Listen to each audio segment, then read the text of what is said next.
ସତରେ ଭାଇ ମାନିଗଲି। ଯୋଉ ଜାଗାରେ ମଧ୍ୟ ଗୋଟେ ଗୋଟେ ରିଅଲ୍ ହିରୋ ନିଶ୍ଚୟ ରୁହନ୍ତି। ଆଉ ସେଇମାନଙ୍କୁ ଦିଲସେସ୍ ଧନ୍ୟବାଦ।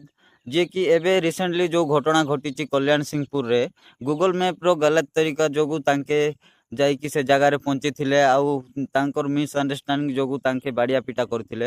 ବହୁତ ଖରାପ ଲାଗୁଛି ଭାଇ, ଓଡ଼ିଶାରେ ମଧ୍ୟ ଏମିତି କିଛି ଘଟୁଛି ଆମ ରାୟଗଡ଼ା ଡିଷ୍ଟ୍ରିକ୍ଟରେ। ବାହାର ଲୋକ ତ ଥୁମ୍ପୁଛନ୍ତି ଏବେ, ଆମ ଓଡ଼ିଶାବାସୀକୁ ଥୁମ୍ପୁଛନ୍ତି ସେଇ କିଛିଟା ଲୋକଙ୍କ ପାଇଁ। ସେଥିମଧ୍ୟରୁ ଜଣେ ଭାଇ ଯିଏକି ବଳରାମ ବାଗ ବୋଲିକି, ତାଙ୍କେ ବହୁତ ଚେଷ୍ଟା କଲେ, ବହୁତ ଚେଷ୍ଟା କଲା ପରେ ଯାଇ ତାଙ୍କୁ ଯୋଉ ଭଉଣୀକୁ ସେଭ୍ କରିକି ନେଇକି ଆସିଲେ, ଭାଇକୁ ସେଭ୍ କରିକି ନେଇ ଆସିଲେ। ଧନ୍ୟବାଦ ଭାଇ, ଆମ ଓଡ଼ିଶା ତରଫରୁ ସମସ୍ତଙ୍କ ତରଫରୁ ମୁଁ ଆପଣଙ୍କୁ ଧନ୍ୟବାଦ ଜଣାଉଛି। ଆଉ ଏମିତି ସାହସ ମଧ୍ୟ ରହିବା ଦରକାର, ବଳବାନ ମଧ୍ୟ ରହିବା ଦରକାର। ଯୋଉଠି ନିହାତି ଦେଖେଇବା ଦରକାର ସେଇଠି ଆପଣ ଦେଖେଇଛନ୍ତି, ଧନ୍ୟବାଦ। ଆଉ ବହୁତ ଖରାପ ଲାଗୁଛି ଓଡ଼ିଶା ଷ୍ଟେଟ୍‌ରେ ଏମିତି କିଛି ଘଟଣା ଘଟିଲା ବୋଲି। ବାହାରୁ ଆସିଥିଲେ ତାଙ୍କେ ବୁଲବା ପାଇଁ ହଉ କି ଯାହା ମଧ୍ୟ କରିବା ପାଇଁ,